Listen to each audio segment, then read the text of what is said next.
Hey everyone, it's Nick from Nick's Crossing. Welcome to the Reading Heritage Museum out here in Hamburg, Pennsylvania. It is a beautiful sunny day. I'm actually here with a bunch of YouTube friends checking out some of these pieces of equipment. We just got back inside from doing a tour of the yard. I didn't want to film over them, just kind of wanted to observe and hear all the knowledge, the volunteers on these beautiful pieces. So I'm actually just going to do a yard walk here. A lot of cool pieces, like a huge collection of diesels, modern-esque diesels and old-school vintage equipment, and some stuff I've never ever seen before. Railways I've never seen before either. Here we go, guys. All aboard. All right, guys. RJ, this guy right here. You gonna edit this? Making me crack up here. Oh, falling rocks there. But yeah, this is a GP7 according to the tour guide. And I asked him, it's like a GP7. It's got dynamic brake fins, but so he's a Jeep 7. We're gonna go up there and see the cab and all that. All right. Don't pull Biden and fall down. Oh, God. So this is a long hood forward. So here is the old vintage controls. There's a reflection. There we go. Very, very simple. Fancy. There's 2 seats in there. And I guess one's a conductor, brakeman, engineer. But it's pretty cool. They were able to see inside an old Jeep 7. All right, so the tour we started... Well, let's just go this way. Here you go, GM, Electromotive Division. Right there, that's the money. Love EMD. So, they have some other pieces down here. We're gonna get up on this hill real quick. They don't want us going down this point here. Lots of equipment, all kinds of stuff like switch throws, all kinds of cool railroad industrial stuff there. But we're going to head up on top of this hill. Here we go. There we go. Look at that stuff. So we have a passenger car, an old SEPTA unit right there. Got the logo still on her. Some gondolas. Now he was saying that the covered hopper right there was a modded covered hopper. Next up we got a Reading and Northern. It's pretty cool. Some other, it looks like old Beth Steel passenger cars. Now on this flat car right here, this is amazing. This is an entire turntable system right here. All of that. So the gears, I was wondering what the brushes were on top. These brushes right there. This is all for a turntable that they're going to install somewhere on property. That's pretty interesting. And guys, to my left are 2 locomotives. To my right, we have a U-30C, so a U-boat. I've never seen a U-boat before. There she is, number 6300. To the left, 5308. That is an Alco. So the GE on my right, Alco on the left. And we're gonna go down here. We'll walk the path. Beautiful Reading colors. This is a Beeline service. Very, very nice. Alco C630. Now, here's an interesting thing, guys. I'll show you this when we get to the other side of the Jeep 7 next to me. Reading classify their engines a little bit differently. This thing is just huge. Yeah, amazing. Now, guys, one interesting thing that the tour guide was explaining to us, that the Reading had a different classification for locomotives. So you can see on this engine it says Alco C-630. It says Alco class. This is the Reading classification number for this locomotive, RS-3. Now, it's very interesting because down here is an Alco RS-3. So it's kind of confusing, but we talked it out during the tour. I was just like, why did they do that? He said it's a Reading classification. So to my right, you don't really see a whole lot of these. We have an A unit. An FA. Very, very cool. Wow. And he said this was geared to go upwards 80 miles an hour plus for fast freight and passenger. But this thing is just gorgeous. Look at that. Number 900. You have a little door up front to go into. That's just amazing. Now to the right, I love GP30s, and the tour guide said this is the first GP30 ever made and acquired, and this is a Reading GP30 number 5513, And when he said that, I gave it a big hug. Like right here where it says safety always. Ran up, gave her a big hug. But I love GP30s because of the vent style on here. And the body style. Look at this. It just... very classy. Streamline-esque. Just a classy looking locomotive. And he said that was because the EMD division that was in charge of designing this locomotive, they were part of the auto industry. So they gave it some class. There you go. So that's my favorite locomotive, well actually diesel electric of all time, right here. GP30. Next we have a Porthole Baggage Car. Wasn't sure if he said this was a Reading or not. That's pretty cool. And then to my right is an Alco C424, I believe. Let's see. Alright guys, and here is an Alco C424. And these actually replaced the RS27, the road switchers. And I actually have an RS27 in Penn Central. I just did a review on the channel. But yeah, here she is. RDG. Very cool. Now here is an RS3, another Alco. And he said that this worked later on at like a quarry, an iron furnace. This thing was like beat to heck.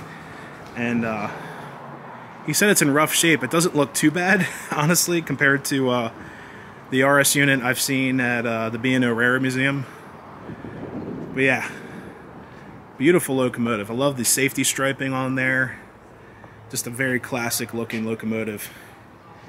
And it looks like she's got some Conrail shining through. Look at that. Nice blue Conrail paint. Well, if we move on, we got a baggage car and some other cars to my left. Said this used to be a education car. Just like the one the Pennsylvania Railroad has. They have an education car that's meant to train future engineers, conductors from the conversion period of steam to diesel. He said it has like a brake simulator, all kinds of tools in there to use and utilize to learn the job. This is very cool.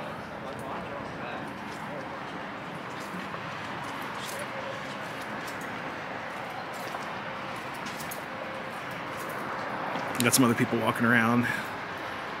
Very cool. Now here is an old Reading boxcar. This would usually say Reading right here. Green and yellow. Very classic looking boxcar. And it even has the, look at that, it's got the barcode still on her.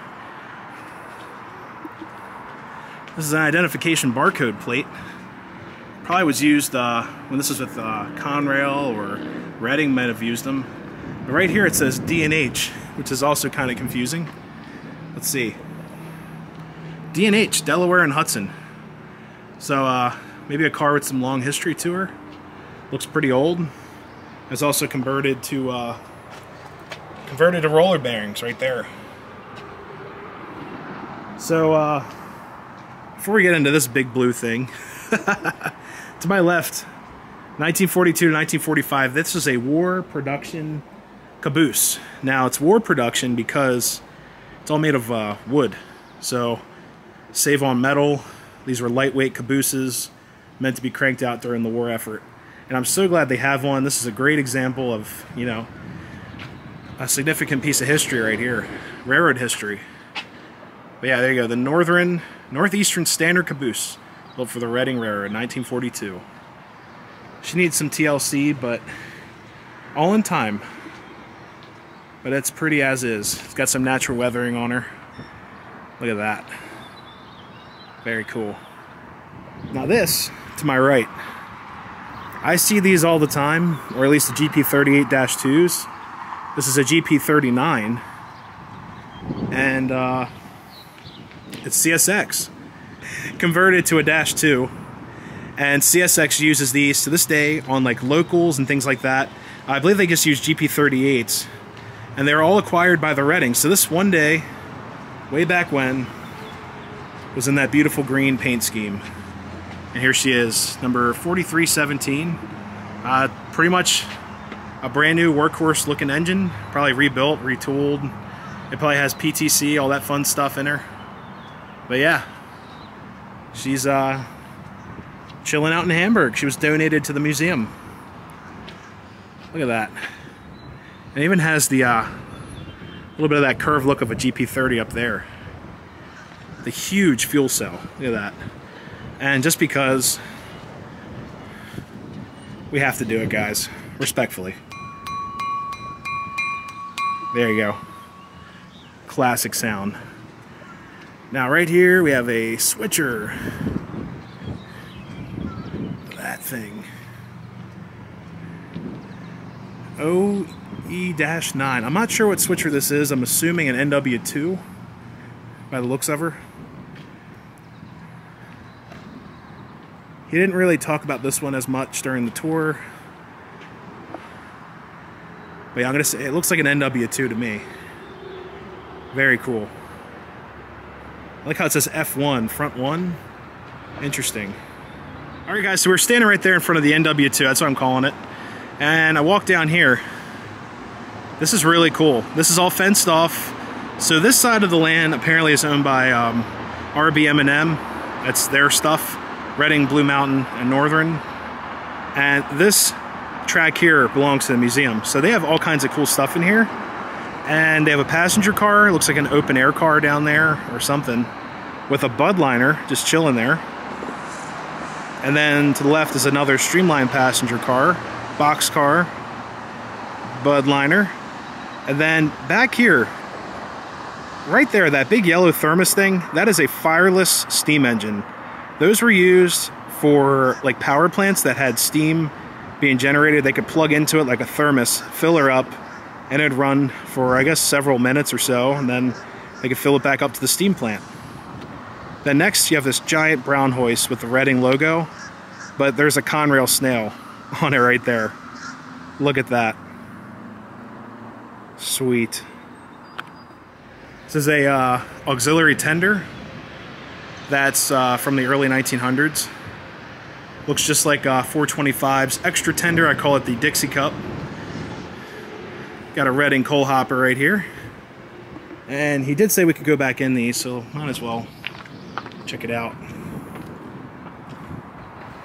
Alright, so this is an old, I think he said 1930s caboose, right before World War II. You can see there's a mix of wood and metal in this caboose.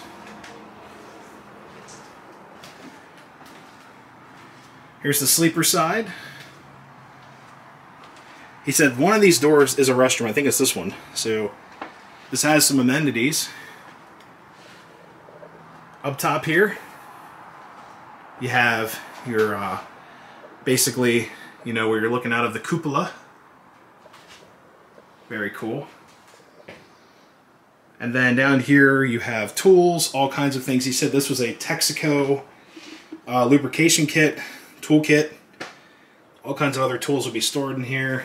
Then this caboose was later replaced by a Fred. This is right here. Here's an old one. This is at the end of your train nowadays. It has like a beacon. It blinks and everything, so you can tell where the end of the train is. Monitors your air pressure. All of that reports all the information back to the head end of the train. Here's your conductor office, your hand and drinking washing station, all that fun stuff, washing, drinking, making up food. Then here's the stove with anthracite. Look at that. Real anthracite coal. Coal bin right there. It's awesome. It all goes up through the roof out the stack. This model caboose actually became a standard caboose for most northeastern railroads in the United States. All because of the Reading. They standardized the caboose, which is very cool. And I've actually ridden in two of these cabooses, Lehigh Gorge Scenic Railway, and also the WKNS, Wanamaker, Kempton, and Southern Railway. And then there's the Beth Steel caboose. Very cool. Looks like they're doing some work to her. It's got some more Reading hoppers.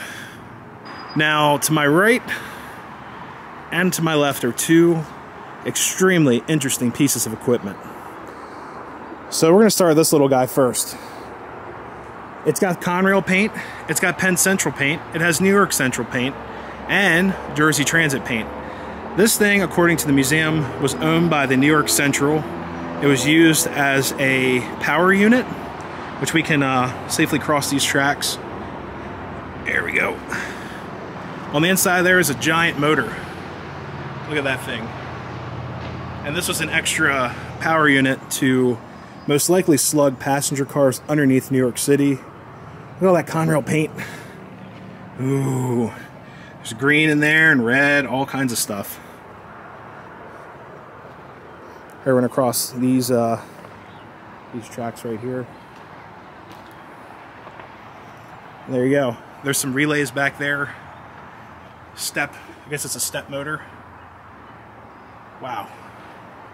So, there you go. There's the green paint for most likely Penn Central. When this was for the New York Central, it was most likely black. But yeah, there you go. It's a power unit. It was a custom-built piece.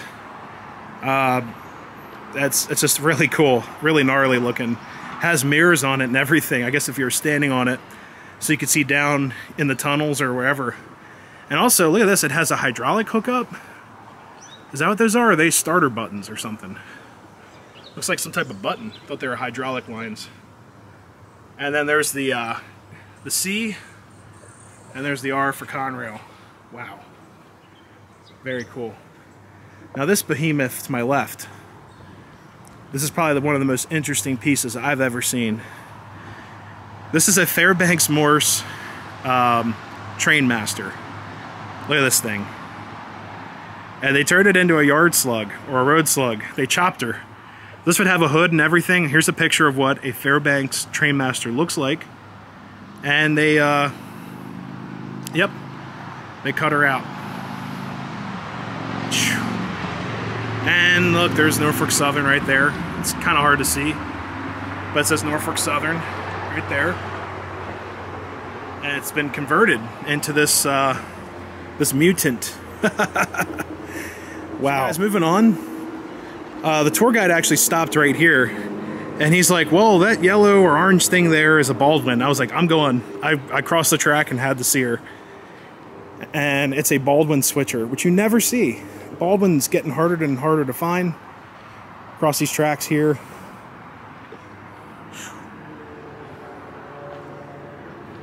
All right. Here's a Baldwin Switcher.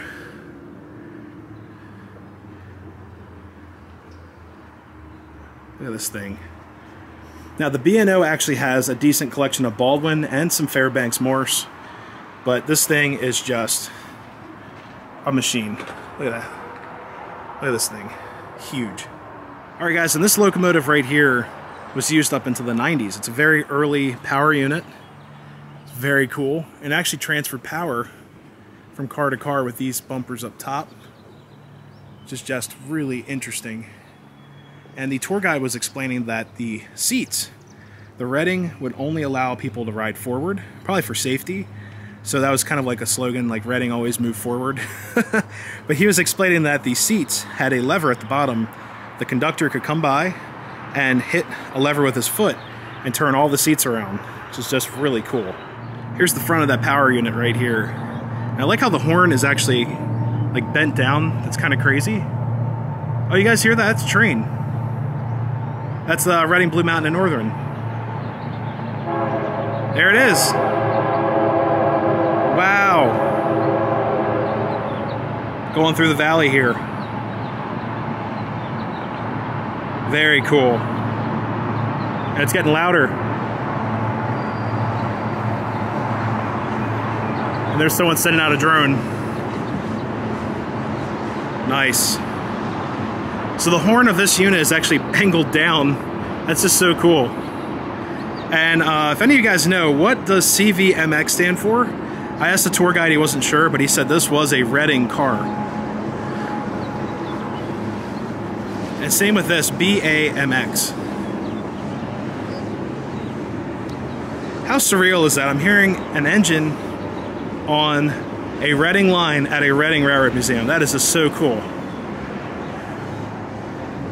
Now to my left is another very unique piece, which I've never seen before.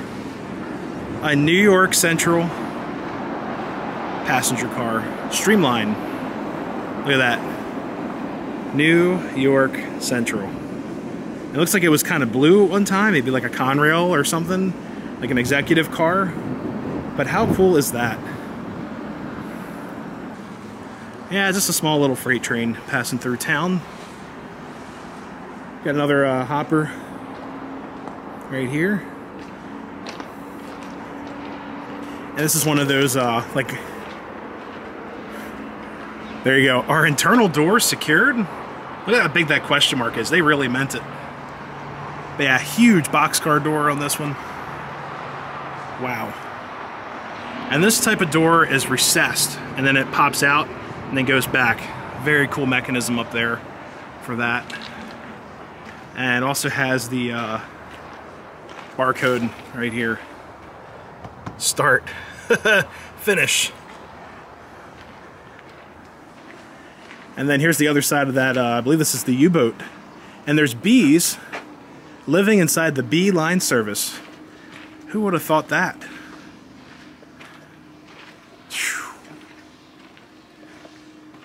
Wow. U30C. Right there. So this is interesting. So Reading, like I said before, the GE class, U30C. 3,000 horsepower, holy moly. Reading class, RSG-14. So that is just so interesting that they took up their own classification for their railroad. And here's the front of a U-boat.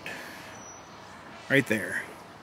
Alright guys, so there's so many amazing pieces at this museum. You could spend a long time here just looking at everything. We've been here for about 3 hours now. There's just so much to see here. We haven't even gone inside to film yet, which we will do in a second. But yeah, like I said, this museum is just fantastic. I'm very surprised I haven't been here before. I'm actually shocked I haven't been here before. It was on my list of things to do, and a bunch of my YouTube friends decided today was the day. We went on a Sunday. The museum is only open for 4 hours. But I think you can get everything done. Be a great place to have a picnic and just hang out and see trains. It's really cool. Just want to take one last walk through.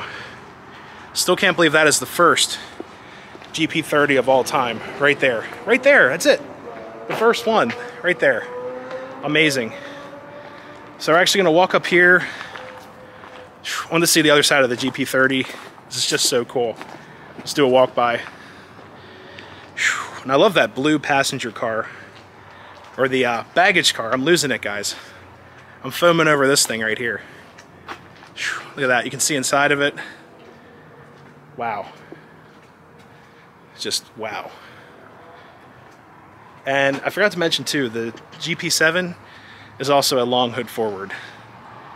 So this is the back of the train, and the front is all the way in the back. As we would think, or you know, our brains would say, oh, the short side's the front. The long side's the front on this one.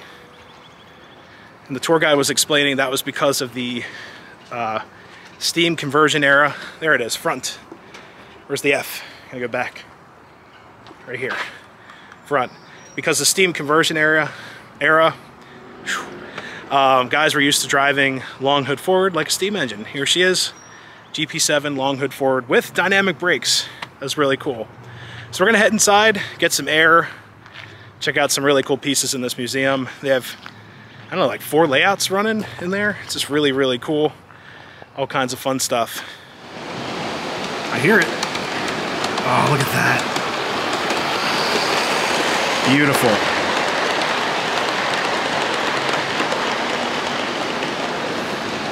And on top we have an Alco RS3.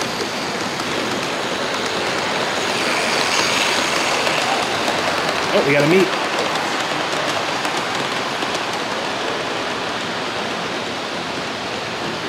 Beautiful.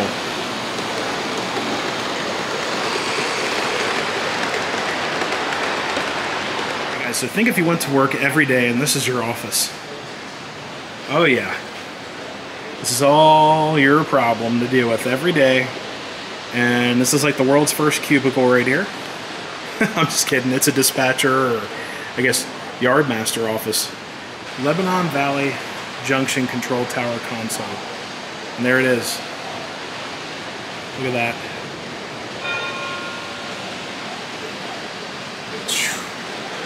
Got some other really cool forms of illumination here. Some lights, lamps. I actually have one of those lamps. This is an old Amtrak lamp. And they have a starlight in here. I guess that's an earlier version of a starlight. But yeah, the starlights are my favorite. I actually have a Conrail one at home. And a bunch of railroad lamps. Alright guys, here's a really cool display on like rail thickness and gauging. All the way down to 80 pound to 25 pound. I've actually seen 25 pound rail around like coal mines and collieries up north. It's pretty cool stuff. Looks almost fake, but yeah, there's such thing as 25 pound rail. But here's this is a really cool train layout. You have a colliery right here for coal. And there should be something coming around soon. I hear it. Let's see. We'll keep on moving. There's a train close. Oh, there it is. Another RS3 with a train master. There you go. Really cool. Looks like an SW1 up there.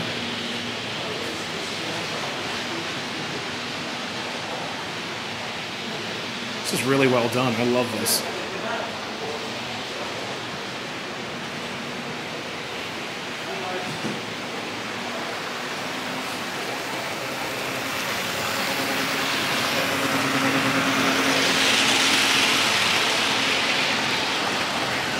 Flying.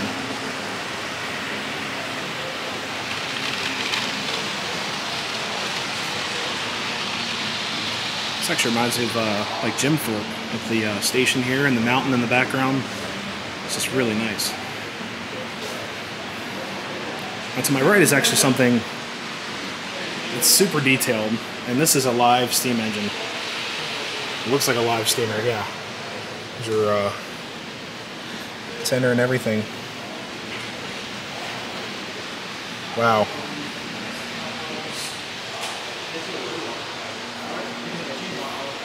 This is a 462 Pacific. Jeez, look at this thing.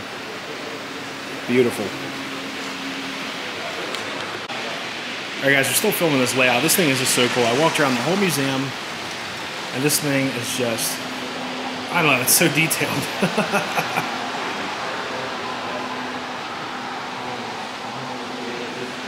The museum closes in about an hour, so we've been here for about 3 hours so far. There's a lot to see here. I'm actually going to take it back. This station, after looking at it, reminds me of Tamaqua Station. And when I came through Tamaqua, the 2102, I was standing like at the corner. Well, actually it'd be equivalent to like this side, but whatever. And I actually clipped my camera to the fence, and it was just so cool seeing 2102 fly through an original Reading station and structure.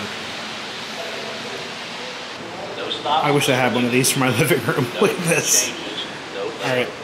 Should we try it out, guys? Yeah? No? Yeah? No?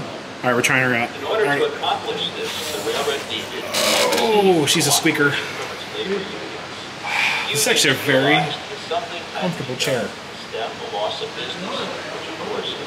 Now I can just sit here and watch videos about trains. Alright guys, rating on this chair, I give it a 10 out of 10. It's extremely comfortable.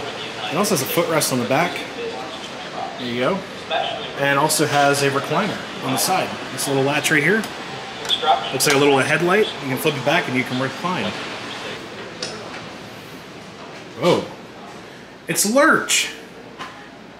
Hey, did you ring? There you go. Lurch. There you go. Wearing some dapper clothes. Look at this old office here. This is just amazing. It's like a yard office, you know. I'd say this yard office is circa like early 1900s. Wow. Prince Albert, tobacco and everything. And he's got a telegraph. Just wow. And there's an air vent in here just blowing cold air. It feels so nice in here. Now these, I'm assuming this string is actually for these right here. These are for track or yard orders.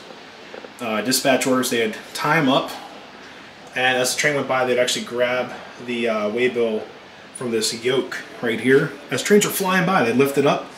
And yeah, here's actually a picture of it right here on their side. Goodbye, Lurch. Track orders via paper. All right, guys, so we're back outside, and that's going to conclude this railroad adventure for today at the Reading Heritage Historical Society Museum here in Hamburg, Pennsylvania. Beautiful museum. The first GP30 behind me. The first, right here. Right there. It's the front of her. It's the front half of her, but she is a beautiful engine. Look her up. Number 5513, the first. According to this museum, the first GP30 ever manufactured, purchased. And here it is, the Reading. But yeah, guys, hopefully you had a great time here at this beautiful museum. Such a great collection here. Great staff, very friendly. You know, ask them anything, talk to them about this railroad equipment, items inside, artifacts, the railroads, everything. You know, they'll be happy to answer it. And such a great atmosphere here. They are looking for volunteers. If you guys ever have free time on weekends, you'd like to help out restoring one of these beautiful locomotives, I really wish I was closer to this railroad. I would definitely help out, but I'm about 2 hours away. But yeah, it's a fantastic society here. But anyways, if you guys had a great time on this railroad adventure, always consider subscribing. Giving the video one of these really helps out. Love reading your guys' comments. I'm sure you'll have a lot to say about this one. This is a great adventure here at this museum. Until next time, everyone, happy railroading. We'll see you next time. See you guys.